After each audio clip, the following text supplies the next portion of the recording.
Paano lagyan ng background photo yung messenger natin gaya ng ganito? Maganda ito guys, lalo na doon sa mga in love sa mga jowa. Pero kapag nag-away na, tatanggalin din pala sabay black. Alam na alam ko yung mga ganyang gawain guys ng mga babae, kahit pa hindi ko naman ito ginagawa. So ang una natin gawin guys, buksan lang natin ang ating messenger.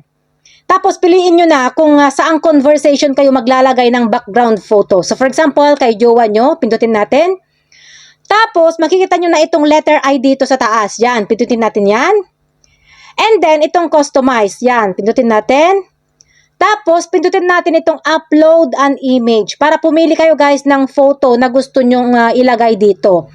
At kapag nakapili na kayo, ganito na ang makikita ninyo. Pwede nyo siyang i-crop kung gusto mo siyang i-crop. Pero kung okay na yan sa inyo, na ganyan na, pindutin na natin itong save. Tapos, pindutin natin itong select. Kung sure na kayo dyan sa picture na nilagay nyo. Pero kung mali pala yung nailagay ninyo, kasi nga picture pala yan ng kabit mo at hindi yung asawa mong nilagay mo, pindutin mo lang itong cancel para pumili ng ibang picture or para ilagay mo yung picture ninyo ng asawa mo or ng jowa mo. And then, pindutin nyo na itong select. So, ayan guys, updated na. So, i-check lang natin guys kung nandun na siya. And then, charan! Ayan na nga siya guys. O, di ba? Ang saya-saya.